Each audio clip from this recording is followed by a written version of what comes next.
मेरे प्यारे देशवासियों, नमस्कार।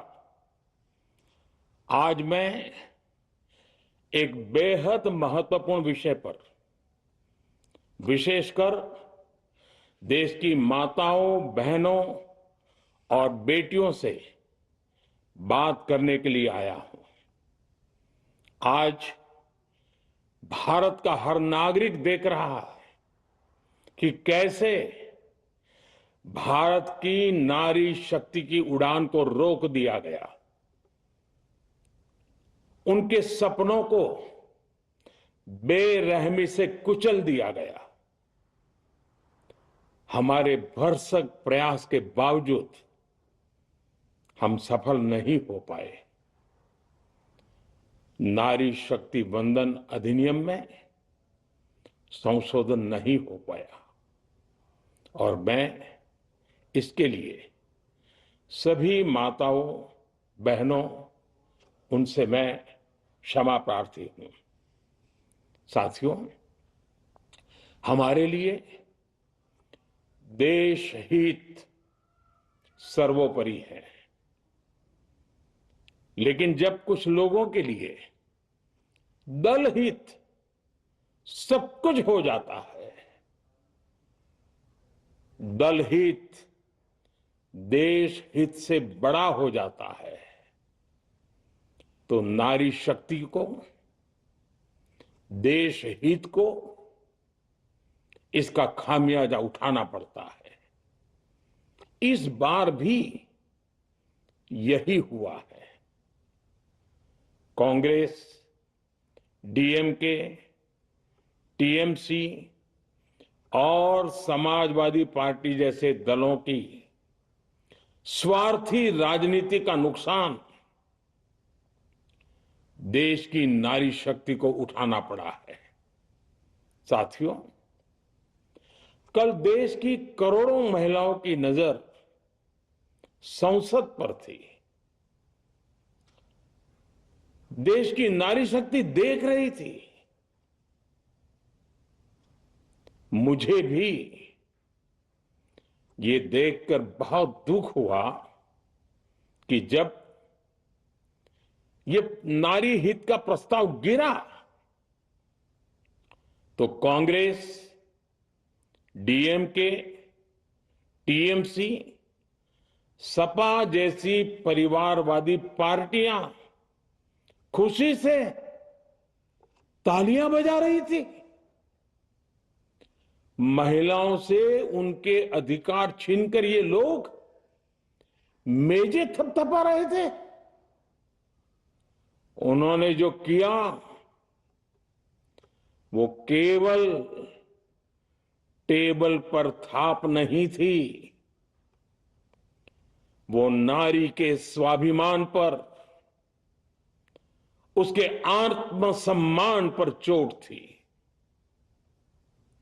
और नारी सब भूल जाती है, अपना अपमान कभी नहीं भूलती। इसलिए संसद में कांग्रेस और उसके सहयोगियों के उन सबके व्यवहार की कसक हर नारी के मन में हमेशा रहेगी। देश की नारी जब भी अपने क्षेत्र में इन नेताओं को देखेगी तो वो याद करेगी कि इन्हीं लोगों ने संसद में महिला आरक्षण को रोकने का जश्न मनाया था, खुशियां मनाई थी।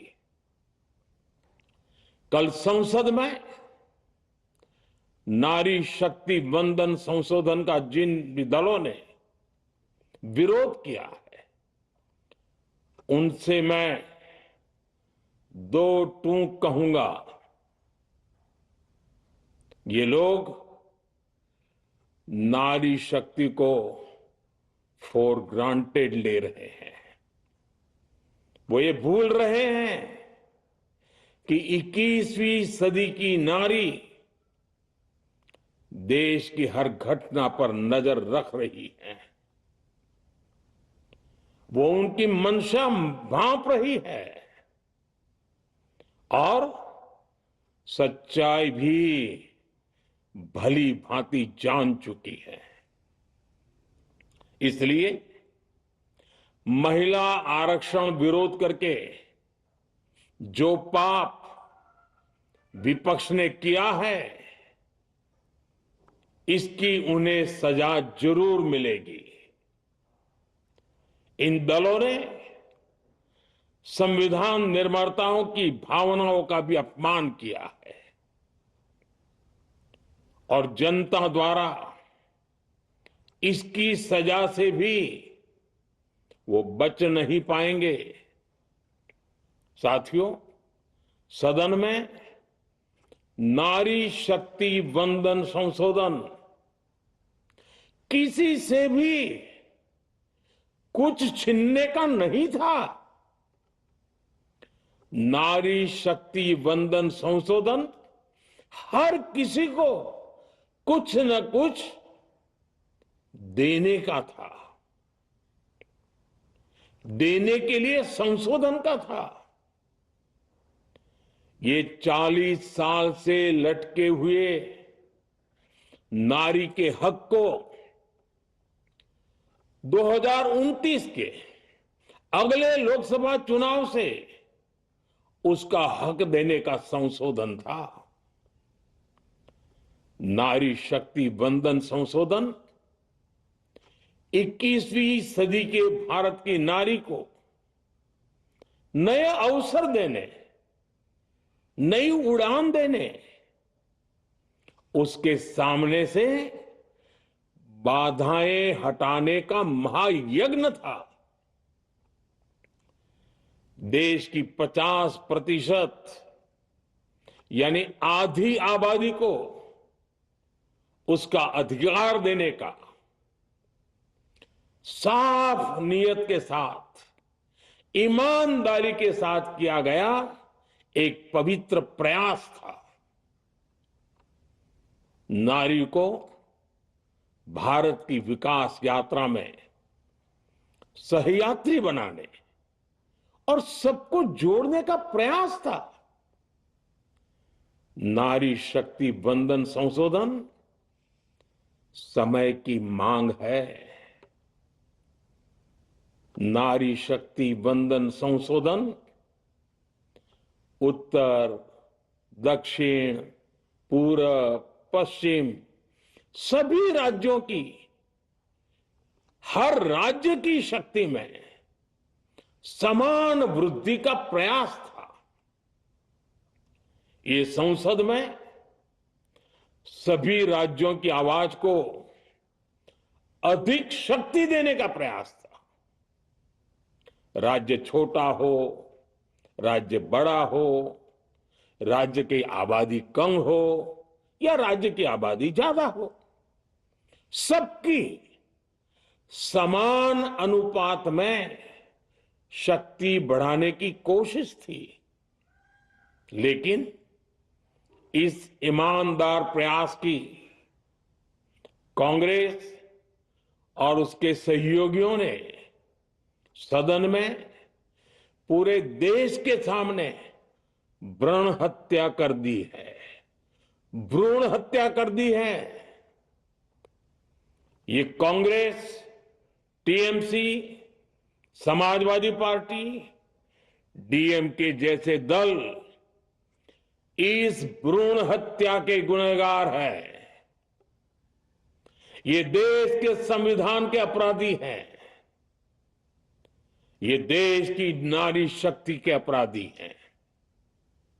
साथियों, कांग्रेस महिला आरक्षण के विषय से ही नफरत करती है। उसने हमेशा से ही महिला आरक्षण को रोकने के लिए षड्यंत्र किए हैं। इस दिशा में पहले जितनी बार भी प्रयास हुए, हर बार कांग्रेस ने इसमें रोड़े अटकाए हैं। इस बार भी कांग्रेस और उसके साथियों ने महिला आरक्षण को रोकने के लिए एक के बाद एक नए झूठ का सहारा लिया। कभी संख्या को लेकर, कभी किसी और तरीके से कांग्रेस और उसके साथियों ने देश को गुमराह करने की कोशिश की। ऐसा करके इन दलों ने भारत की नारी शक्ति के सामने अपना असली चेहरा सामने ला दिया है, अपना मुखौटा उतार दिया है। साथियों, मुझे व्यक्तिगत तौर पर आशा थी कि कांग्रेस अपनी दशकों पुरानी गलती सुधारेगी। कांग्रेस अपने पापों का प्रायश्चित करेगी। लेकिन कांग्रेस ने इतिहास रचने का, महिलाओं के पक्ष में खड़े होने का अवसर खो दिया।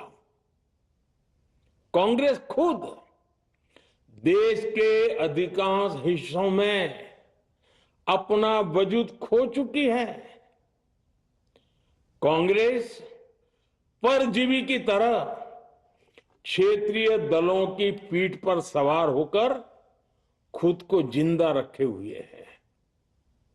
लेकिन कांग्रेस ये भी नहीं चाहती कि क्षेत्रीय दलों की ताकत बढ़े।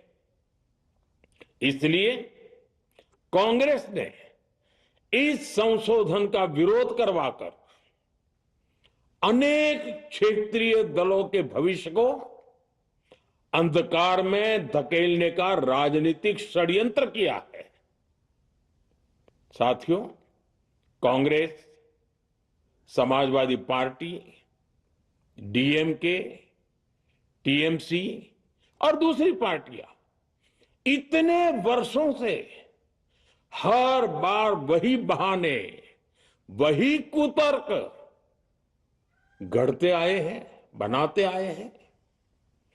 कोई न कोई टेक्निकल पेंच फंसाकर ये महिलाओं के अधिकारों पर डाका डालते रहे हैं।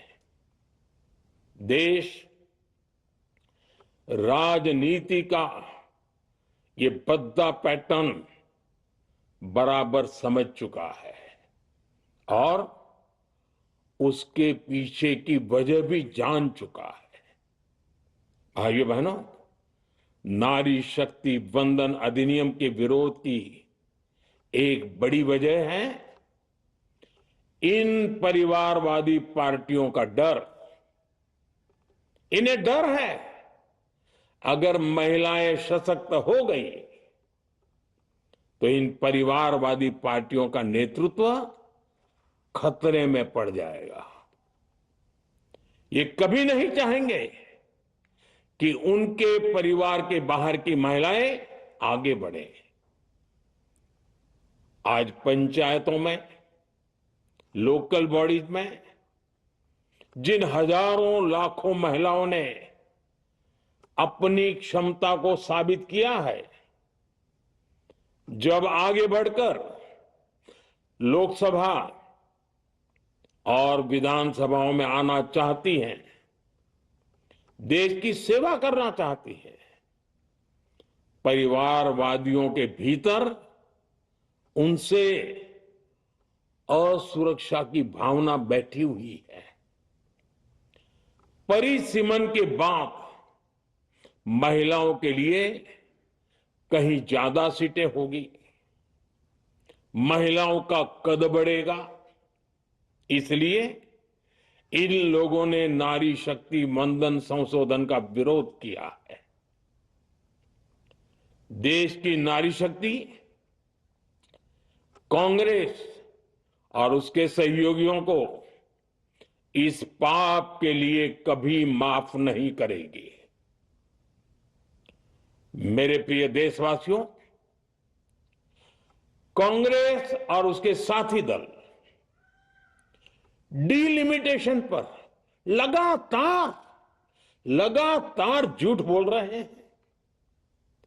ये इस बहाने विभाजन की आग को सुलगाना चाहते हैं, क्योंकि बांटो और राज करो, कांग्रेस ये पॉलिटिक्स अंग्रेजों से विरासत में सीख कर आई है और कांग्रेस आज भी उसी के सहारे चल रही है। कांग्रेस ने हमेशा देश में दरार पैदा करने वाली भावनाओं को हवा दी है। इसलिए यह झूठ फैलाया गया कि डीलिमिटेशन यानी परिसीमन से कुछ राज्यों को नुकसान होगा, जबकि सरकार ने पहले दिन से स्पष्ट किया है कि न किसी राज्य की भागीदारी का अनुपात बदलेगा, न किसी का रिप्रेजेंटेशन कम होगा, बल्कि सभी राज्यों की सीटें समान अनुपात में ही बढ़ेगी। फिर भी कांग्रेस, डीएमके, टीएमसी और समाजवादी पार्टी जैसे दल इसे मानने को तैयार नहीं हुए। साथियों, ये संशोधन बिल सभी दलों और सभी राज्यों के लिए एक मौका था, एक अवसर था। ये बिल पास होता तो तमिलनाडु, बंगाल, यूपी, केरला हर राज्य की सीटें बढ़ती, लेकिन अपनी स्वार्थी राजनीति की वजह से इन दलों ने अपने राज्यों के लोगों को भी धोखा दे दिया। जैसे कि डीएमके के पास मौका था कि वो और ज्यादा तमिल लोगों को सांसद विधायक बना सकती थी, तमिलनाडु की आवाज और मजबूत कर सकती थी, लेकिन उसने वो मौका खो दिया। टीएमसी के पास भी बंगाल के लोगों को आगे बढ़ाने का मौका था, लेकिन टीएमसी ने भी ये मौका गंवा दिया। समाजवादी पार्टी के पास भी मौका था कि वो महिला विरोधी छवि होने के दाग को कुछ कम कर सके, लेकिन सपा भी इसमें चूक गई। समाजवादी पार्टी लोहिया जी को तो पहले ही भूल चुकी है। सपा ने नारी शक्ति वंदन संशोधन का विरोध करके लोहिया जी के सारे सपनों को पैरों तले रौंद दिया है। सपा महिला आरक्षण विरोधी है। ये यूपी की और देश की महिलाएं कभी नहीं भूलेगी। साथियों, महिलाओं के आरक्षण का विरोध करके कांग्रेस ने फिर एक बात सिद्ध कर दी है। कांग्रेस एक एंटी रिफॉर्म पार्टी है। 21वीं सदी के विकसित भारत के लिए जो भी निर्णय, जो भी रिफॉर्म जरूरी है,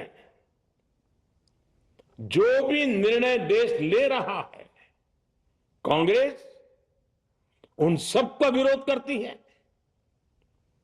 उसे खारिज कर देती है, उस काम के अंदर खलल डालती है। यही कांग्रेस का इतिहास है और यही कांग्रेस की नेगेटिव पॉलिटिक्स है। साथियों, ये वही कांग्रेस है जिसने जनधन, आधार, मोबाइल, स्त्री शक्ति का विरोध किया।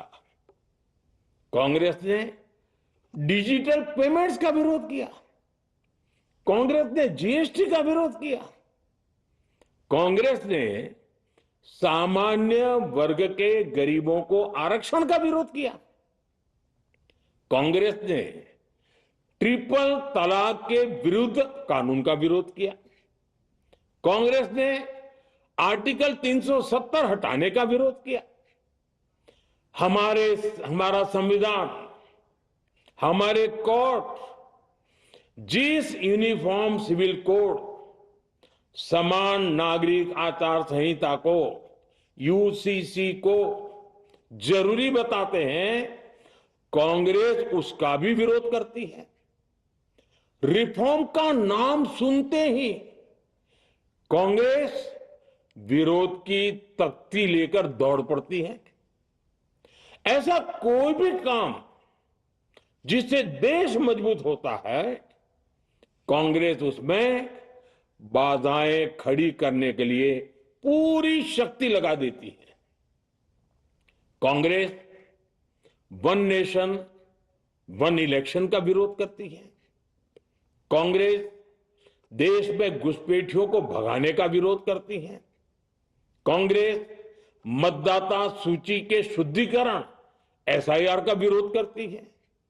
कांग्रेस वक्फ बोर्ड में रिफॉर्म का विरोध करती है। साथियों, कांग्रेस ने शरणार्थियों को सुरक्षा देने वाले सीएए कानून तक का विरोध किया। इस पर झूठ बोलकर, अफवाहें फैलाकर देश में बवंडर खड़ा कर दिया। कांग्रेस माओवादी नक्सली हिंसा को समाप्त करने के देश के प्रयासों में भी रुकावटें डालती है। कांग्रेस का एक ही पैटर्न रहा है, कोई भी रिफॉर्म आए तो झूठ बोलो, भ्रम फैलाओ। इतिहास साक्षी है, कांग्रेस ने हमेशा यही नेगेटिव रास्ता चुना है। साथियों, जो भी कार्य देश के लिए जरूरी फैसला होता है, कांग्रेस इसको कारपेट के नीचे डाल देती है। कांग्रेस के इसी रवैये की वजह से भारत विकास की उस ऊंचाई पर नहीं पहुंच पाया जिसका भारत हकदार है। आजादी के समय उस दौर में हमारे साथ और भी कई देश आजाद हुए थे। ज्यादातर देश हमसे बहुत आगे निकल गए और इसकी वजह थी कि कांग्रेस हर रिफॉर्म को रोककर बैठी रही। लटकाना, भटकाना, अटकाना, यही कांग्रेस का सिद्धांत रहा है, यही कांग्रेस का वर्क कल्चर रहा है। कांग्रेस ने पड़ोसी देशों के साथ सीमा विवादों को लटकाया। कांग्रेस ने पाकिस्तान के साथ पानी बंटवारे से जुड़े विवादों को लटकाया। कांग्रेस ने ओबीसी आरक्षण के निर्णय को 40 साल तक लटकाए रखा। कांग्रेस ने सैनिकों के लिए वन रैंक वन पेंशन को 40 साल तक रोके रखा। साथियों, कांग्रेस के इस रवैये ने हमेशा देश का बहुत बड़ा नुकसान किया है। कांग्रेस के हर विरोध, हर अनिर्णय, हर छल प्रपंच का खामियाजा देश ने भुगता है, देश की पीढ़ियों ने भुगता है। आज देश के सामने जितनी भी बड़ी चुनौतियां हैं, वो कांग्रेस के इसी रवैये से उपजी हुई है। इसलिए ये लड़ाई सिर्फ एक कानून की नहीं है, ये लड़ाई कांग्रेस की उस एंटी रिफॉर्म मानसिकता के साथ है जिसमें सिर्फ नेगेटिविटी है, नकारात्मकता है। और मुझे इसमें कोई संदेह नहीं है कि देश की सभी बहनें बेटियां कांग्रेस की इस मानसिकता को करारा जवाब दे के रहेगी। साथियों, कुछ लोग देश की महिलाओं के सपने टूटने को सरकार की नाकामी बता रहे हैं, लेकिन ये विषय कामयाबी या नाकामयाबी क्रेडिट का था ही नहीं। मैंने संसद में भी कहा था, आधी आबादी को उनका हक मिल जाने दीजिए, मैं इसका क्रेडिट विज्ञापन छपवाकर विपक्ष के सभी लोगों को दे दूंगा, लेकिन महिलाओं को दकियानुसी सोच से देखने वाले फिर भी अपने झूठ पर अड़े रहे, कायम रहे। साथियों, नारी शक्ति को भागीदारी दिलाने की लड़ाई दशकों से चल रही है। वर्षों से मैं भी इसके लिए प्रयास करने वालों में से एक हूं। कितनी ही महिलाएं ये विषय मेरे सामने उठाती रही हैं, कितनी ही बहनों ने पत्र के द्वारा मुझे सारी बातें बताई हैं। मेरे देश की माताएं, बहनें, बेटियां, मैं जानता हूं आज आप सब दुखी हैं। मैं भी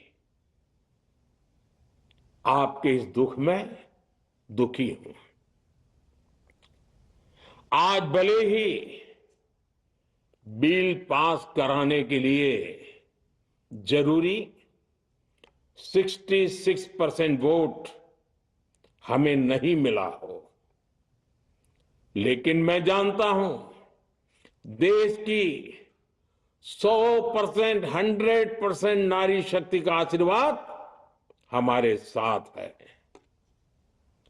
मैं देश की हर नारी को विश्वास दिलाता हूं, हम महिला आरक्षण के रास्ते में आने वाले हर रुकावट को खत्म करके रहेंगे, हटा करके रहेंगे। हमारा हौसला भी बुलंद है, हमारी हिम्मत भी अटूट है और हमारा इरादा भी अड़िग है। महिला आरक्षण का विरोध करने वाली पार्टियां ये देश की नारी शक्ति को संसद और विधानसभाओं में उनकी भागीदारी बढ़ाने से कभी भी रोक नहीं पाएंगे। सिर्फ वक्त का इंतजार है। नारी शक्ति के सशक्तिकरण का बीजेपी एनडीए का संकल्प अक्षुण्ण है। कल हमारे पास संख्या बल नहीं था, लेकिन इसका मतलब ये नहीं है कि हम हार गए। हमारा आत्मबल अजेय है। हमारा प्रयास रुकेगा नहीं, हमारा प्रयास थमेगा नहीं। हमारे पास आगे भी और मौके आएंगे। हमें आधी आबादी के सपनों के लिए, देश के भविष्य के लिए इस संकल्प को पूरा करना ही है। आप सबका बहुत बहुत धन्यवाद।